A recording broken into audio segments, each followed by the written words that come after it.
We were at American Fidelity. I was back up to the front desk. I was screening at the time. I had a doctor's appointment. We went out to Deer Creek High School. And we were headed to a meeting. Just got a cloudless sky. It was beautiful. We heard this like a concussion and a boom boom. We felt it. It shook the building. All the windows in his office blew in. There were things that were coming off my ceiling. You could see smoke, black smoke. We weren't sure what happened. Sirens. People were running. Firemen, nurses. At first it was thought, it was maybe a gas explosion or something of that nature downtown. Nobody really knew exactly what building it was for sure. A gentleman came walking in. They brought him over to me to help him. We still didn't know what happened, and I started picking glass out of him as he said what happened to the Murrah building. Wow. Holy cow. About a third of the building has been blown away. And you can see just smoke and debris and fire on the ground. We just kind of went into something bad has happened. They're going to need blood. After that, it was kind of a blur. It didn't take too much longer before we started just seeing tons of donors from the community. I looked up and there were just probably 100 people in the donor reception area. They were coming in droves to donate. It's incredible, it really is. To give blood was one thing we could do for our colleagues that we know were trapped in that explosion. I mean, I want to feel like I'm helping somebody. We had people in the hallways and we had people just traipsing up and down. People ended up waiting hours on end. It was just chaos, but organized chaos. And people just on their own started bringing pizzas and different food and things like that for us. Food was pouring in.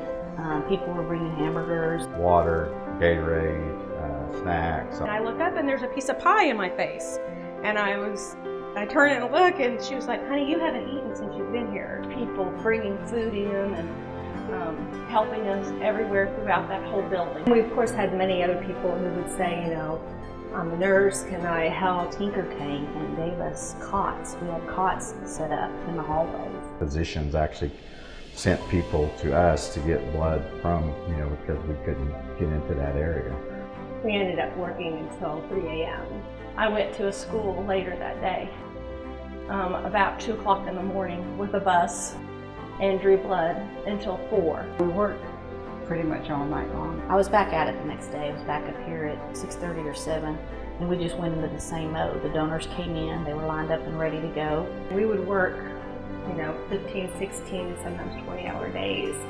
But it didn't really feel like it because, we knew what was going on. Drives usually that maybe had a prediction of 25, 30 donors were usually double. And we would have firefighters who would come in and, even when they had been working at the sites, for days on end, but then they would take part of their downtime to come and donate. The people in Oklahoma are just terrific, caring, wonderful people. I'm a Texas girl. I was born and raised in Texas, and when I moved to Oklahoma, I just thought this state was just what in the world am I going to do here in Oklahoma?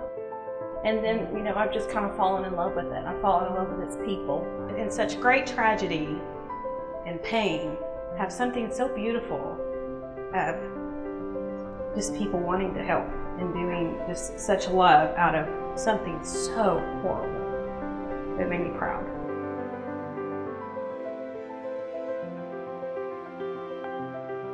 Just the thought that many of us had, been at that area building for blood drives and had most likely personally drawn those donors who were no longer here. It was just, that kind of brought it home for us too. We lost donors that day from donor groups that were there. We lost good friends, we lost neighbors, and a lot of people in our community, passed that day. And so it was definitely a very difficult day, but a day you'll remember, just from now on.